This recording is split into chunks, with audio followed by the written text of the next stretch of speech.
Alright, well, time to meet the Squire of Gothos. On Stardate 2124.5, the Federation starship USS Enterprise, under the command of Captain James T. Kirk, is on an 8-day supply mission to Colony Beta 6. Along the journey, the ship encounters a rogue planet in the Star Desert and described as being in some sort of light warp, preventing it from being detected sooner by the Enterprise. Without the time to really self-investigate it, Kirk orders the planet to be recorded for a further exploration mission and to continue with their original heading. When Lieutenant Titular attempts to enter a course around the planet, he suddenly vanishes from the bridge. Kirk also vanishes moments later. First Officer Spock believes that the two must have been taken to the mysterious planet below, even though sensor readings indicate the planet's atmosphere is lethal to most forms of life. The Enterprise then receives a strange message from a viewer on a view screen in black and white writing, "Greetings and felicitations." After the Enterprise responds, a follow-up message is sent. "Hip hip hurrah! Tally-ho!" Spock orders Chief Medical Officer Dr. McCoy, along with Lieutenant DeSalle and geophysicist Carl Yeager, to form a landing party and conduct a search. The landing party beams down and finds the air to be a lush and breathable environment, contradicting Yeager's original scans that the world was barren and couldn't support life.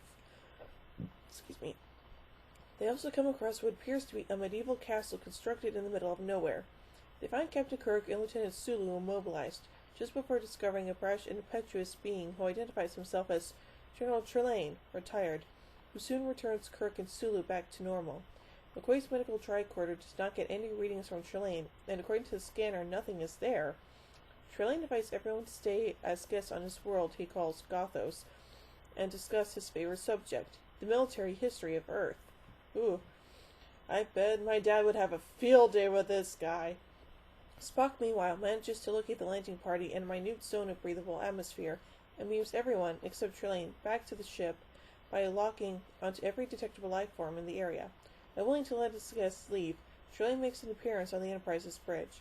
He then brings the entire bridge crew back down to the planet. This time, he includes Spock, Communications Officer Lieutenant Uhura, and Yeoman Teresa Ross. Kirk's patience begins to wear thin, especially when Trelane dances with Yeoman Ross and changes her standard red uniform into a flowing formal ball gown.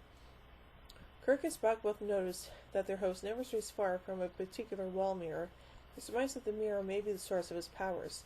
To test this theory, Kirk provokes Trelane into a duel, and during the fight, he destroys the mirror and damages some strange machinery inside. It is assumed that Trelane only has this machine to manipulate matter for his amusement.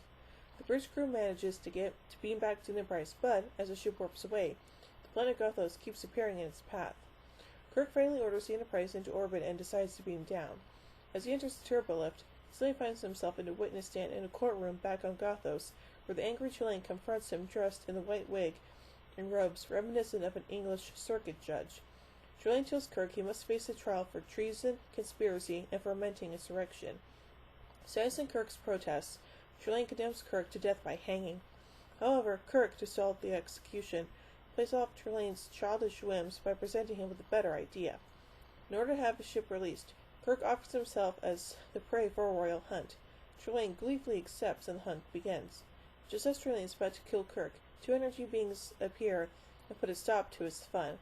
It is revealed that Trelane is the child of the two beings. Apologizing to Kirk for the child's misbehavior, the beings disappear along with the whining Trelane, and Kirk is allowed to return to the ship. Very interesting, huh? Anyway, let's look at a timeline continuity anomaly with this story. Early in the encounter with Trelane, it is mentioned that the setting evokes scenes of Earth 900 years ago, since Gothos is 900 light years from Earth. Later, however, Trelane boasts of his admiration for Napoleon, which indicates an observation of Earth during the late 1790s, and then mentions the duel that killed Alexander Hamilton, which occurred in 1804. The melody Trelane forces Uhura to play is Strauss's Roses of the South, composed in 1880. So, yeah, apparently there's some wibbly-wobbly, timey-wimey stuff going on with this story. But still, pretty enjoyable. So, I give the Squire of Gothos 3 warp cores out of 5. Well, tune in a little bit later as we see Kirk fight off in an arena against, well, another alien, presumably. So, until then, live long and prosper, everybody.